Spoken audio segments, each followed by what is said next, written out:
My dear students, मैं हूं Meenakshi from VM academy classes Nashik. बच्चों, हम देख रहे हैं क्लास 12 का chapter 6 super position of waves और आज उसका लेक्चर नंबर 15 जिसमें हम बहुत ही इंटरेस्टिंग टॉपिक स्टडी करने जा रहे हैं, दैट इज द बीट्स। आप लोगों ने बीट्स के बारे में सुना है और बीट्स सुनी भी है। हम लोग रोज म्यूजिक सुनते हैं तो उसमें बीट्स सुनते हैं।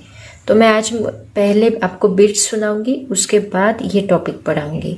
उस बीट्स की वेव्स भी ऑब्जर्व करो क्योंकि मैं आपको वीडियो दिखाने भी वाली हूँ, उसके साथ साथ उसका म्यूजिक भी सुनो और ठीक से ऑब्जर्व करो। उसमें एक वेव सुनाई दे रही है कि दो वेव्स मिक्स होकर के सुनाई दे रही है, तो दोनों चीजें ऑब्जर्व करो, ठीक से सुनो और फिर हम इसके बारे में बात करेंगे। ठीक है,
तो बच्चों आपने जो साउंड सुना उस साउंड में आपको क्या सिंगल वेव दिखाई दे रही थी? मतलब बस ऐसी वेव थी क्या,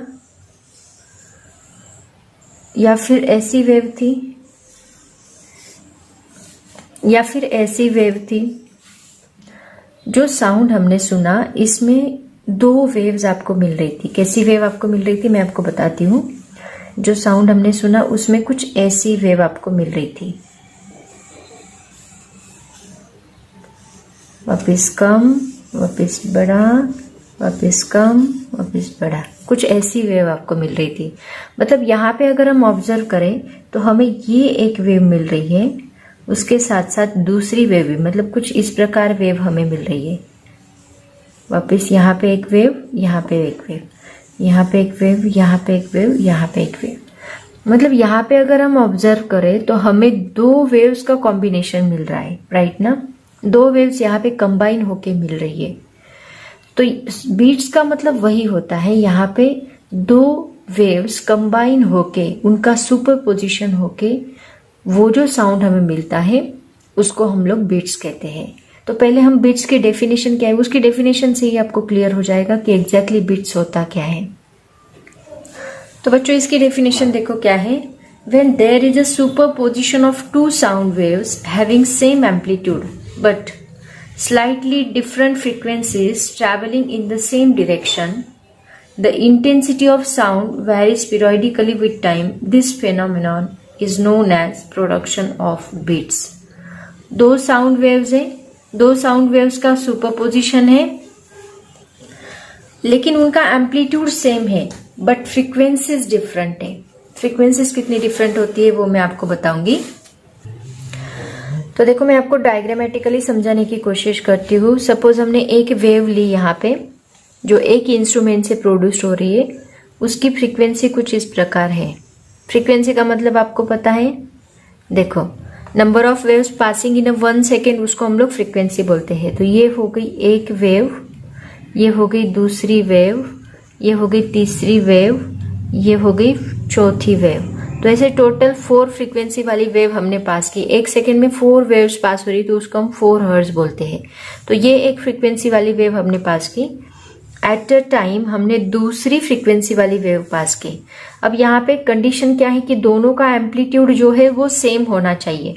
तो इसका भी एम्पलीट्यूड हमने उतना ही रखा, एम्पलीट्यूड सेम रखा, बट उसकी जो फ्रीक्वेंसी है वो अलग रखी। मतलब एक वेव में देखो 1 सेकेंड में कितनी वेव्स यहाँ पे पास हो रही है, इसकी 4 वेव्स पास हो रही है। इसकी कितनी 1 2 3 4 5 6 7 8, इसकी 8 वेव्स पास हो रही है। दोनों का एम्पलीट्यूड यहाँ पे सेम है, एम्पलीट्यूड चेंज नहीं होना चाहिए, बट फ्रीक्वेंसी डिफरेंट होनी चाहिए। तो अगर मैंने इसको F2 कहा एंड इसको F1 कहा, इसकी फ्रीक्वेंसी F2 है, मतलब कितने 8 हर्ट्ज है, इसमें 8 वेव्स पास हो रही है 1 सेकेंड में, इसमें 4 हर्ट्ज है, मतलब 4 वेव्स पास हो रही है 1 सेकेंड में। तो दोनों का डिफरेंस अगर हम लेंगे F2 माइनस F1, तो that is equal to 8 minus 4 is equal to 4 hertz का हमें डिफरेंस मिलेगा। तो ये जो डिफरेंट फ्रीक्वेंसीज वाली वेव है, इनको ही हम लोग क्या कहते हैं, बीट्स। मतलब it is a super position of. तो ये इससे फॉर्म होने वाली वेव, दोनों को हमने मिक्स किया तो इससे फॉर्म होने वाली वेव्स हमें कुछ इस प्रकार मिलेगी। यहाँ पे पहले साउंड 0 पे रहेगा, फिर धीरे धीरे धीरे धीरे मैक्सिमम साउंड होगा, वापिस वो साउंड कम होते होते वापिस 0 पे आएगा, फिर वापिस बढ़ना स्टार्ट होगा, फिर मैक्सिमम पे जाएगा, वापिस धीरे धीरे धीरे धीरे 0 पे आएगा, वापिस मैक्सिमम साउंड सुनाई देगा। तो यहाँ पे सपोज कंसीडर करते हैं फ्रीक्वेंसी का डिफरेंस कितना मिला है हमें, 4 हर्ट्ज मिला है ना, तो यहाँ पे 4 बीट्स फॉर्म होगी। मतलब ऐसे मैक्सिमम साउंड वाली कितनी बीट्स फॉर्म होगी, 3, और एक फॉर्म होगी लाइक दिस। तो यहाँ पे कितनी बीट्स फॉर्म होगी, 4 बीट्स फॉर्म होगी। तो कुछ इस प्रकार हमें साउंड मिलेगा, मतलब ऐसे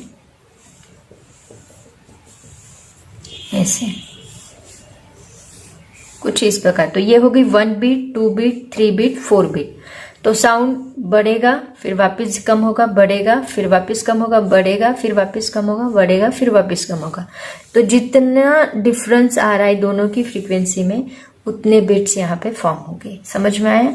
तो ये हो गई आपकी F2 माइनस F1। इसको हम मॉड डालेंगे, क्योंकि कभी ये ज्यादा हो सकती, कभी ये कम, कभी ये ज्यादा हो सकती, कभी ये कम हो सकती है। तो इसलिए हम लोग मॉड डालना जरूरी है, ताकि आने वाला जो आंसर हमें मिलेगा वो पॉजिटिव ही मिलेगा, दैट इज 4 हर्ट्ज।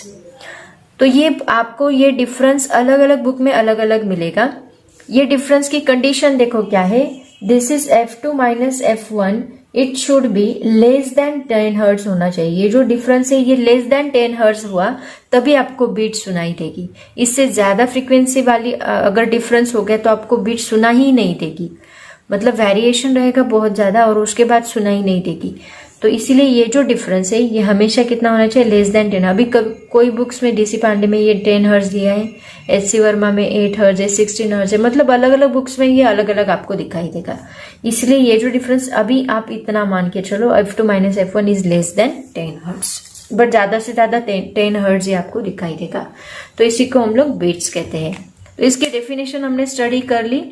अब इसके रिलेटेड कुछ जो पॉइंट्स है, टर्म्स है, वो हम लोग देखेंगे, मतलब उससे रिलेटेड कुछ डेफिनेशंस हम लोग देखेंगे। उसके बाद इसका मेन जो डेरिवेशन है फ्रीक्वेंसी डिफरेंस का, F is equal to F2 minus F1 का, इसका डेरिवेशन हमें पढ़ना है, एंड देन उससे रिलेटेड क्वेश्चंस हम लोग सॉल्व करेंगे। बच्चों इसी से रिलेटेड कुछ टर्म्स हम लोग देखते हैं। तो ये मैंने 2 वेव्स का सुपरपोजिशन, मतलब जो रिजल्टेंट वेव है वो मैंने आपको दिखाई है। तो कंसीडर करते हैं ये रिजल्टेंट वेव हमें यहाँ पे मिल रही है। तो ये रिजल्टेंट वेव में जो टर्म्स है waxing, waning, beat frequency and period of beats, मतलब क्या होता है देखो।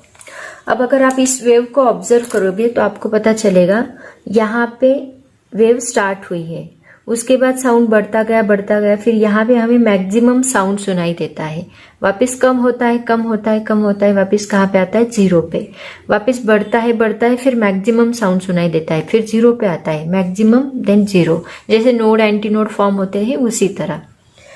तो यहाँ पे कुछ पॉइंट्स ऐसे हैं जहाँ पे मैक्सिमम इंटेंसिटी, मैक्सिमम लाउडनेस है। तो जहाँ पे मैक्सिमम लाउडनेस है उसको हम लोग कहते हैं वैक्सिंग, उसको हम लोग क्या कहेंगे, वैक्सिंग। और जहां पे मिनिमम इंटेंसिटी वाला साउंड होता है उसको हम कहते हैं वैनिंग। मैक्सिमम इंटेंसिटी वाला वैक्सिंग, मिनिमम इंटेंसिटी वाला वैनिंग। वापस वैक्सिंग, वैनिंग। तो आप अगर ऑब्जर्व करोगे तो alternate waxing and alternate waning हमें सुनाई दे रहा है। This is the waning, this is the waxing and this is waning. Okay, तो ये होगी दो टर्म्स। उसके बाद आता है बीट। बीट का मतलब क्या, मैंने आपको बताया था, ये एक बीट हो गया, ये 2 बीट और ये 3 बीट। कितने बीट्स फॉर्म हुए इसमें? 3 बीट्स फॉर्म हुए। मतलब एक वैक्सिंग एंड 2 वैनिंग मिलके, 1 वैक्सिंग एंड 2 सक्सेसिव वैनिंग्स मिलके जो एक फ्रीक्वेंसी फॉर्म होती है, जो एक वेव फॉर्म होती है, उसको हम क्या बोलते हैं? बीट बोलते हैं। तो तीनों की डेफिनेशन देखो क्या आएगी। डेफिनेशन सभी मैं आपको बाद में बताती हूँ, पहले समझ लो कॉन्सेप्ट एग्जैक्टली है क्या।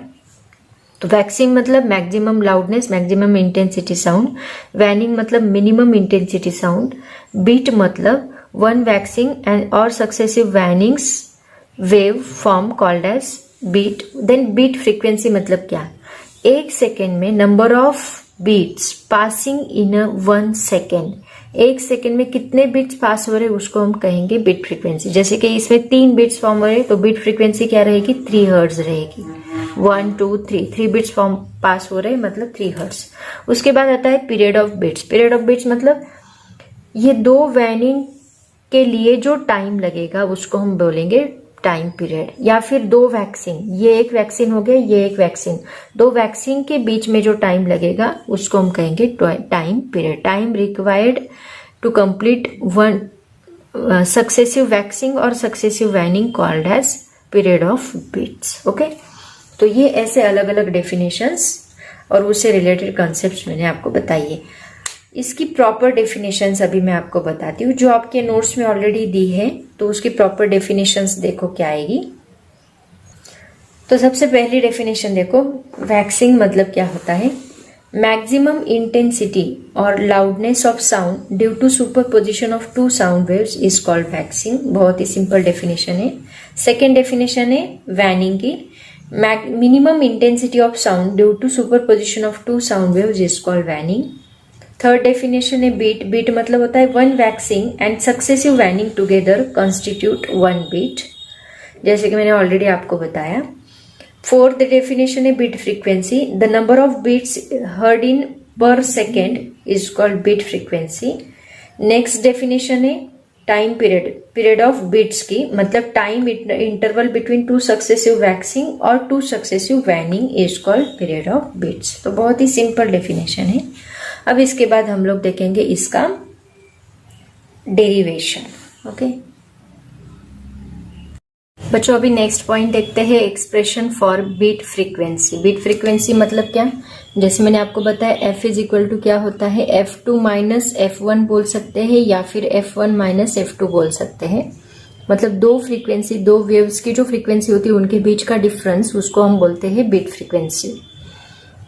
तो यहाँ पे f हमने कंसिडर किया है, बट आगे जो एक्सप्रेशन आपके बुक में दिया है वहां पे उन्होंने n कंसिडर किया है and n is equal to हमें क्या प्रूफ करना है? n1 minus n2। तो ये इक्वेशन हमें यहाँ पे प्रूफ करना है, n is equal to n1 minus n2। तो स्टार्ट करते हैं एक्सप्रेशन। कॉन्सेंट्रेट करो, फुल कॉन्सेंट्रेट करो, क्योंकि एक्सप्रेशन थोड़ा क्रिटिकल है, ज्यादा नहीं बट थोड़ा सा क्रिटिकल है। तो वो आपको समझने के लिए आपको पूरा कॉन्सेंट्रेट करना होगा। तो बच्चों, ये स्टार्ट करने से पहले थोड़ा समझते हैं सुपरपोजिशन ऑफ 2 वेव्स। हम लोगों ने स्टडी किया था, सपोज एक पॉइंट है यहाँ पे, ये पॉइंट के ऊपर 2 waves at a time reach हो रही है। मतलब यहाँ से एक वेव पास हो रही है और दूसरी वेव भी यहाँ से पास हो रही, तो 2 वेव्स यहाँ पे सेम फेज में है, ऐसे कंसिडर करते हैं। तो ये है इसका डिस्प्लेसमेंट, इसको हमने y1 कहा था और इसको हमने y2 कहा था। इसका इक्वेशन हम बाद में देखेंगे ही। तो जब ये पॉइंट के ऊपर ये दोनों waves at a time reach करेगी तो कौन सी वेव की डिस्प्लेसमेंट, कौन सी डिस्प्लेसमेंट से ये पार्टिकल मूव होगा, ये हमें देखना है।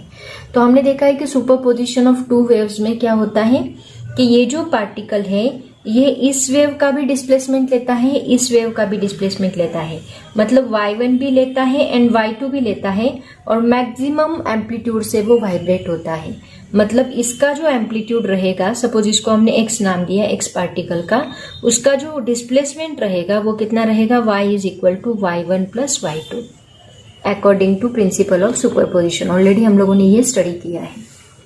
तो ये दोनों वेव्स के एम्पलीट्यूड से वाइब्रेट होता है। और इनकेस अगर यहाँ पे रीच होने वाला पॉइंट अगर इस वेव का क्रेस्ट है और इस वेव का ट्रफ है, तो ये ना इधर जाएगा ना इधर जाएगा, क्योंकि ये प्लस हो गया ये माइनस हो गया, तो ये जीरो पे ही रहेगा, ये कहीं पे भी मूव नहीं होगा। ठीक है, ये हम लोगों ने स्टडी किया था। तो यहाँ पे हम लोग दो वेव्स लेने वाले हैं जिनका y रिजल्टेंट डिस्प्लेसमेंट जो है वो रहेगा y1 प्लस y2। तो इसके लिए हमें वेव का इक्वेशन भी यहाँ पे लेना है। तो वेव y1 का इक्वेशन, दोनों वेव्स अलग अलग फ्रीक्वेंसी की है। अभी हमने देखा कि दो वेव्स यहाँ से हम लोग बीट में पास कर रहे हैं, दोनों का एम्पलीट्यूड तो सेम है लेकिन दोनों की फ्रीक्वेंसी अलग अलग है, तो उसके हिसाब से हमें यहाँ पे दोनों की फ्रीक्वेंसी लेनी है। तो सपोज मैंने y1 लिया एंड y2 ऐसे दो वेव्स ली, इसका एम्पलीट्यूड भी a है, इसका एम्पलीट्यूड भी a है। तो इक्वेशन ऑफ वेव आपको याद होगा, that is a sine in bracket 2 pi. So wave का इक्वेशन a साइन 2 पाई नहीं लिखती मैं डायरेक्टली, आपको याद होगा omega T minus k x, ये वेव का इक्वेशन हमने लिया है।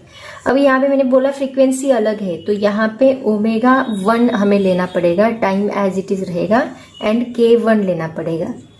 और सिमिलरली यहाँ पे साइन, इसकी फ्रीक्वेंसी ओमेगा 2t रहेगी माइनस k2 x रहेगा। ठीक है, तो ओमेगा इज इक्वल टू क्या होता है, that is 2 pi n, right ना, and k is equal to क्या होता है 2 पाई बाय लैम्डा।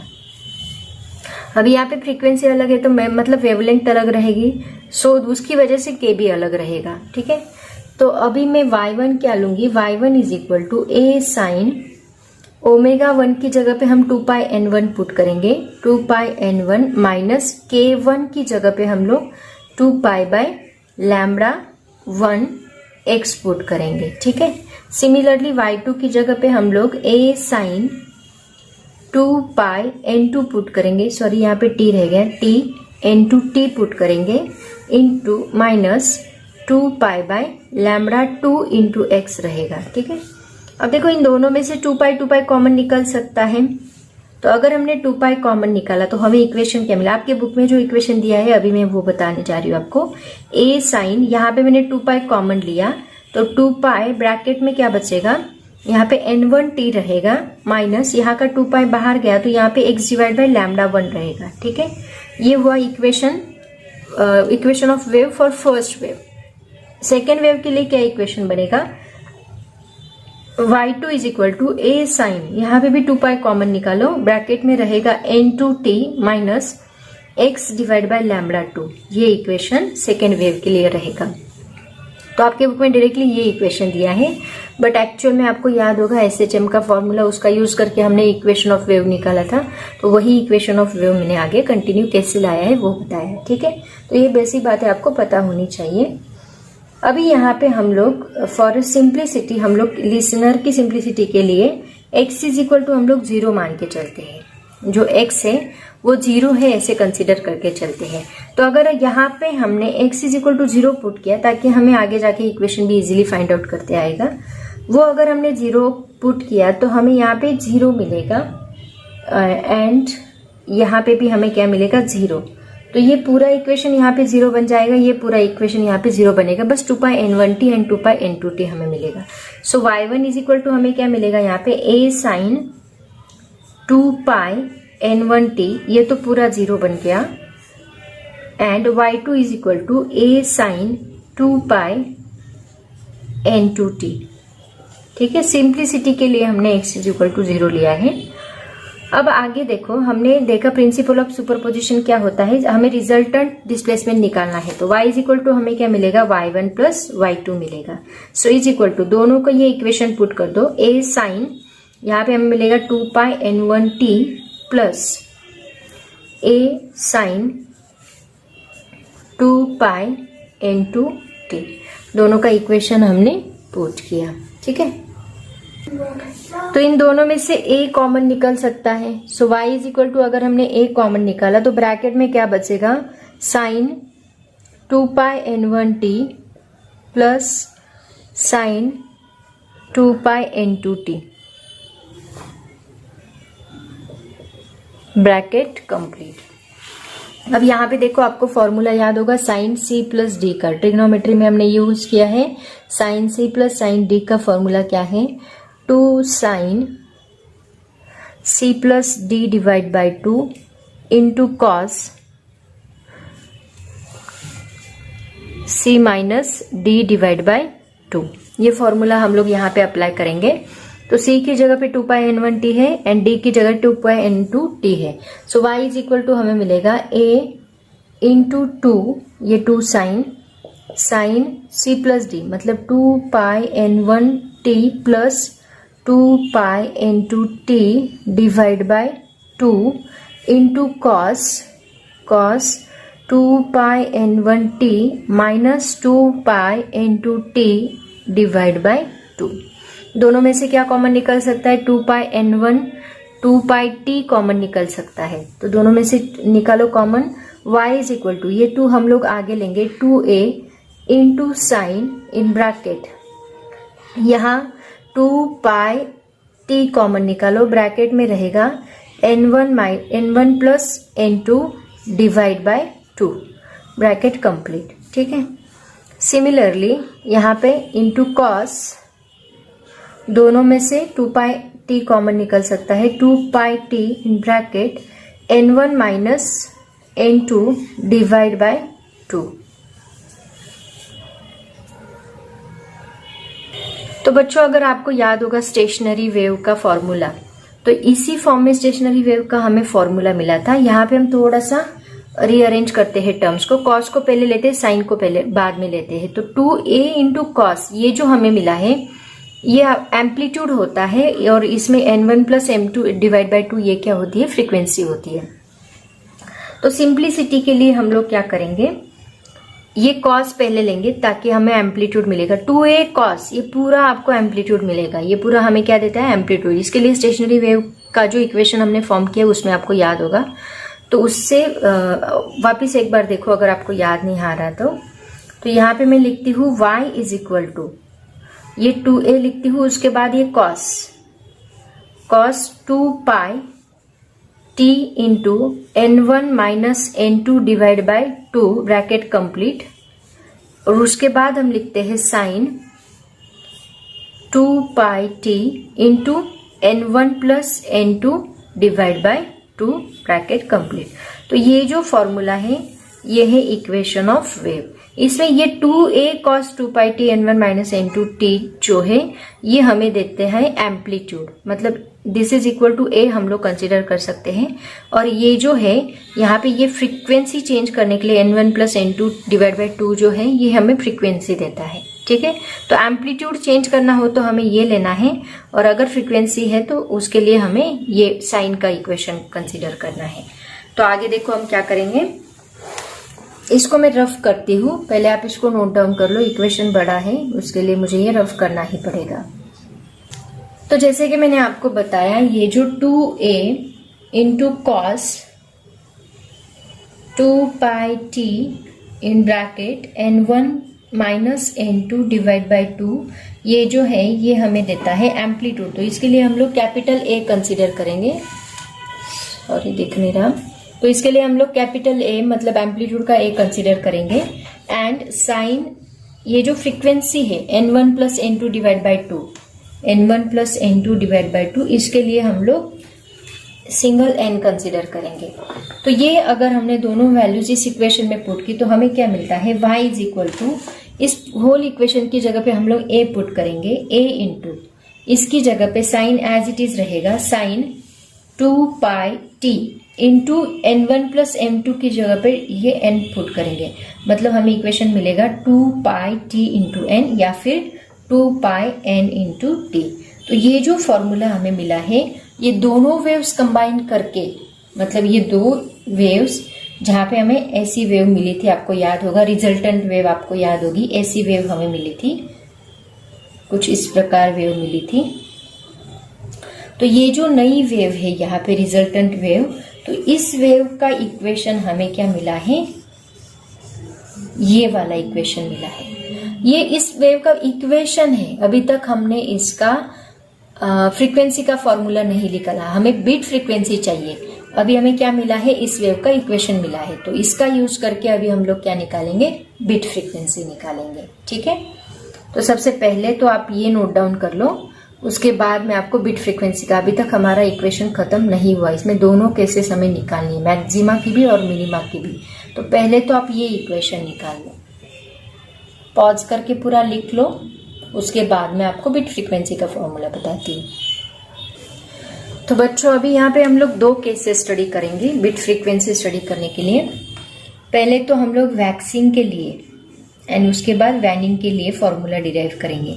तो आपको याद होगा वैक्सिंग मतलब हमने वैक्सिंग किसको कहा था, फर्स्ट वैक्सिंग वेव जहाँ ज्यादा एम्पलीट्यूड देती है, आपको याद होगा ऐसे हमें एम्पलीट्यूड मिला था, फिर ज्यादा एम्पलीट्यूड, फिर कम कम। तो जहाँ ज्यादा एम्पलीट्यूड था वहां पे हमने क्या कहा था, वैक्सिंग कहा था, और जहां पे मिनिमम एम्पलीट्यूड था उसको हमने वैनिंग कहा था। तो दोनों के लिए हम लोग फॉर्मूला डिराइव करेंगे फ्रीक्वेंसी का क्या आता है। तो वैक्सिंग मतलब A इज इक्वल टू हमें क्या मिलेगा, +-2A मिलेगा। आपको याद होगा फॉर्मूला हमने क्या डिराइव किया है, Y is equal to 2A cos 2 pi n1 minus n2 divide by 2 into t bracket complete into sin 2 pi n1 plus n2 divide by 2 into t। ये फॉर्मूला हमने डिराइव किया है।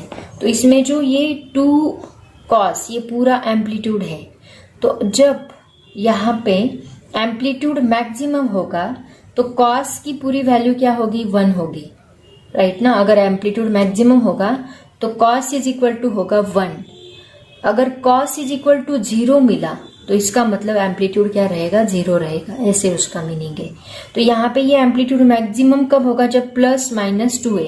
एक तो cos की वैल्यू +1 होगी, cos theta is equal to +1 होगा, तो एम्पलीट्यूड कुछ इस प्रकार होगा, राइट ना, मैक्सिमम। और अगर cos इज इक्वल टू -1 होगा तो एम्पलीट्यूड कुछ इस प्रकार होगा। मतलब एक तो +1 एक तो -1, जब cos की वैल्यू होगी तो ये +-2A एम्पलीट्यूड हमें मिलेगा, मतलब मैक्सिमम। तब हमें क्या मिलेगा, वैक्सिंग मिलेगा।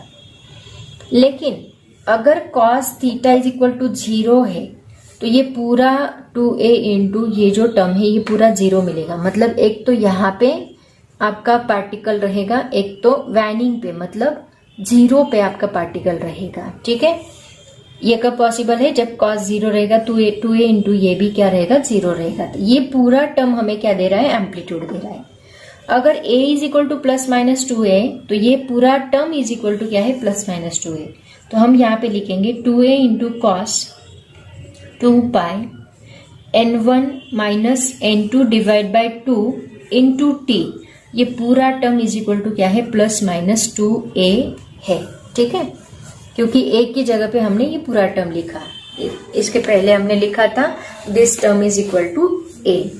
तो यहाँ पे 2A, एक मिनट,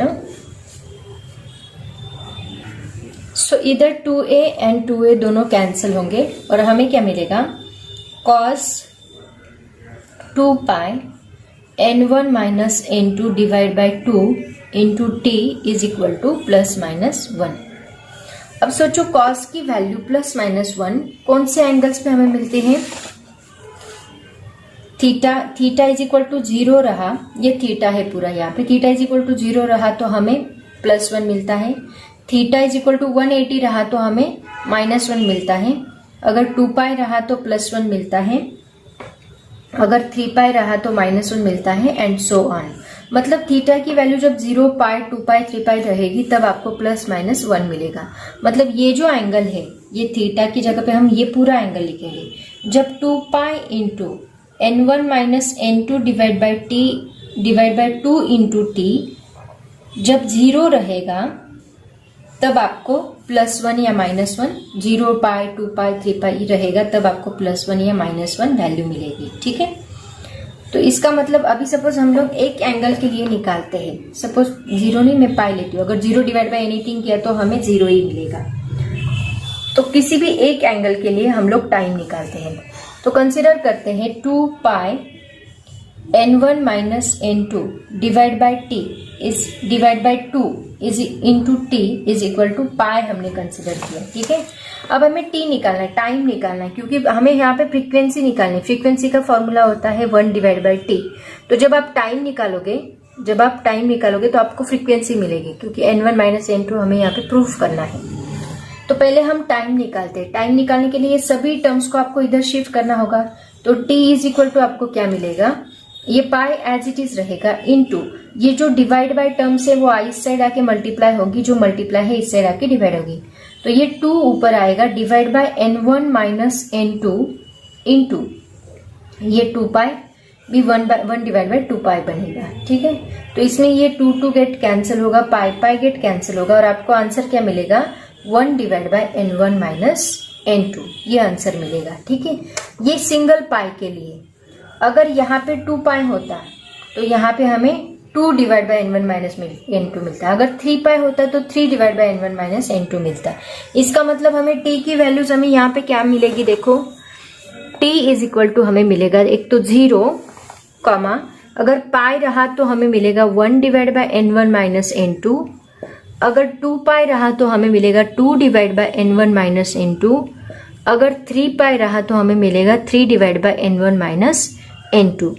मतलब दो सक्सेसिव जो वैक्सिंग है उनके बीच में कितना टाइम पीरियड हमें मिल रहा है, therefore time period is equal to, time period बोला था हमने या पीरियड ऑफ बीट्स बोला था, है ना। टाइम पीरियड कितना मिल रहा है, दो वैक्सीन के बीच में जितना टाइम लगता है दो वैक्सीन होने के लिए, उसको हमने कहा था टाइम पीरियड, या फिर हम इसको बोल सकते हैं और पीरियड ऑफ बीट्स, और उसी से हमें फ्रीक्वेंसी मिलती है पीरियड ऑफ बीट्स। तो पीरियड ऑफ बीट्स कितना मिल रहा है, दोनों को माइनस करो, हर एक को माइनस करो। देखो 1 divide by n1 minus n2 minus 0 कितना मिलेगा, 1 divide by n1 minus n2। Similarly 2 divide by n1 minus n2 minus 1 divide by 1 divide by n1 minus, हर किसी के बीच में डिफरेंस कितना है, 3 माइनस 2 1, 2 माइनस 1 1, 1 माइनस 0 1।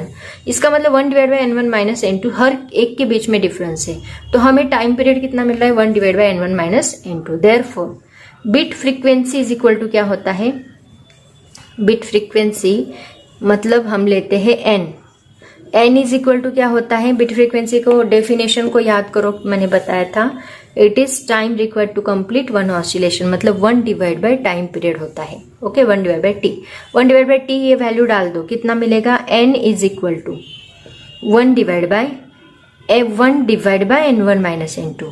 तो ये n1 माइनस n2 ऊपर मल्टीप्लाई होगा, मतलब n1 माइनस n2। ये आपको क्या मिला, beat frequency is equal to n1 minus n2। यही तो हमें प्रूफ करना था, राइट ना। समझ में आया कैसे प्रूफ किया। ये हमने किसके लिए लिया, वैक्सिंग के लिए। ऐसे ही हम लोग किसके लिए लेंगे, वैनिंग के लिए लेंगे। वहां पे डिस्प्लेसमेंट कितना होता है, 0 होता है। जैसे यहाँ पे प्लस माइनस 2a मिला, वैसे वहां पे क्या रहेगा, 0। उसके लिए भी हमें सेम फ्रीक्वेंसी मिलनी चाहिए, n is equal to n1 minus n2। तो पहले इसको कॉपी कर लो, उसके बाद हम उसकी फ्रीक्वेंसी लिखते हैं। सेकेंड देखते हैं वैनिंग। वैनिंग मतलब क्या होता है, 0 एम्पलीट्यूड, मतलब a इज इक्वल टू हमें मिलेगा 0। इसका मतलब 2a into cos 2 pi n1 minus n2 divide by 2 into T is equal to हमें क्या मिलेगा, 0 मिलेगा। सो 2a अगर हमने इधर शिफ्ट किया तो फिर भी वो 0 डिवाइड बाई 2a 0 ही रहेगा। Cos 2 pi n1 minus n2 divide by 2 into T is equal to हमें क्या मिलेगा, 0। तो कॉस की वैल्यू 0 हमें कौन से एंगल पे मिलती है, वो एंगल यहाँ पे लिखो। सबसे पहला एंगल होता है 90 डिग्री। 90 को हम लोग रेडियन के फॉर्म में लिखेंगे। 90 को रेडियन के फॉर्म में लिखते हैं पाई बाय 2। उसके बाद हमें मिलती है 270 पे, 270 को हम लोग लिखते हैं 3 पाई बाय 2। उसके बाद 5 पाई बाय 2, उसके बाद 7 pi by 2 and so on. तो ये सभी एंगल्स को हमें कॉस क्या मिलता है, 0 मिलता है। तो दिस इज इक्वल टू हमें क्या मिलेगा, ये एंगल्स मिलेंगे। ठीक है, जहां पे एम्पलीट्यूड हमें क्या मिलेगा, उस वक्त उस displacement of that particle becomes 0। तो इसके लिए अभी हम लोग टी निकालेंगे पहले। तो टी किसी भी एक एंगल के लिए निकाल लो, उनके लिए आगे के आपको बराबर लिखते आएंगे। So t is equal to, suppose मैंने ये π/2 लिया, तो π/2 इंटू ये सभी को इधर शिफ्ट करो तो क्या मिलेगा, 2 divide by n1 minus n2 into this 2π। ठीक है, तो यहाँ 2 get cancel, π get cancel, is equal to हमें मिलेगा 1 divide by 2 into n1 minus n2। ठीक है, सिमिलरली यहाँ पे 3 रहा तो हमें क्या मिलेगा, 3π/2 लिखना पड़ेगा, मतलब 3 बचेगा। देखो तो यहाँ पे हमें आगे का एंगल क्या मिलेगा, 3 डिवाइड बाय 2 तो रहेगा ही सबके लिए, तो आगे का एंगल मिलेगा 3 divide by 2 into n1 minus n2। Similarly 5 रहा तो 5 divide by 2 into n1 minus n2, and 7 रहा तो 7 divide by 2 into n1 minus n2। तो ऐसे हमें टाइम मिलता जाएगा। ठीक है, तो ये देखो दोनों के बीच में कितना डिफरेंस आ रहा है, 3 माइनस 1 2, तो नीचे भी 2 है, करके देखो एक टाइम पीरियड का difference, t is equal to ये दोनों के बीच में डिफरेंस निकाल के देखो, पीरियड ऑफ बीट बोलते हैं हम उसको। पीरियड ऑफ बीट मतलब 2 वैनिंग के बीच में टाइम कितना है, तो ये 2 वैनिंग्स है, 2 वैनिंग्स में कितना टाइम आ रहा है देखो, उसको हम बोलते हैं पीरियड ऑफ बीट्स।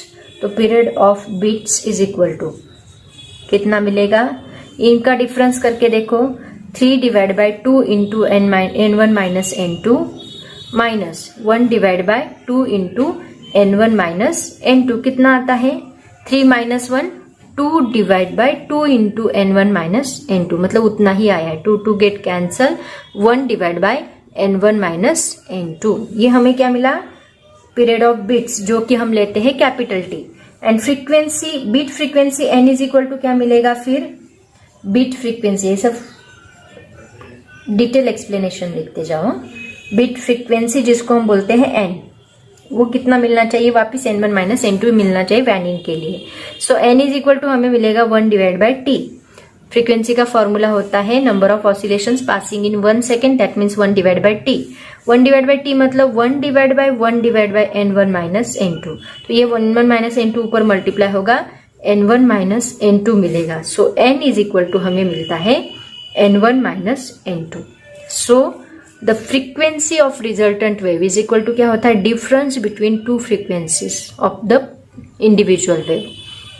दोनों वेव्स की n2 माइनस n1 हो सकता है और n1 माइनस n2 हो सकता है। ये कितनी होनी चाहिए, it is always should be less than 10 hertz. एक तो 1, एक तो 2, एक तो 3, एक तो 5 अप टू 10, उससे कम ही होनी चाहिए। उससे ज्यादा हुई तो फिर हमें बीट नहीं मिलती। ओके, तो इसको कहा जाता है beat frequency, and this is the expression of beat frequency. ये हमने डिटेल में स्टडी किया, समझ में आया सबको। तो बच्चों यहाँ पे बीट फ्रीक्वेंसी एंड बीट क्या होता है ये मैंने डिटेल में आपको बताया है। अभी इससे रिलेटेड बहुत सारे न्यूमेरिकल्स भी हम लोग लेने वाले हैं, लेकिन पहले आप लोग जो मैंने एक्सप्रेशन बताया वो बहुत बड़ा है, इसका वीडियो भी बड़ा बनेगा। सो इट्स बेटर कि पहले आप एक्सप्रेशन लर्न करो, उसके बाद इसके न्यूमेरिकल्स का एक सेपरेट वीडियो बना के मैं अपलोड करूंगी। तो आज मैं यहीं पे रुकती हूँ, पढ़ाई करते रहो। Thank you so much and bye bye.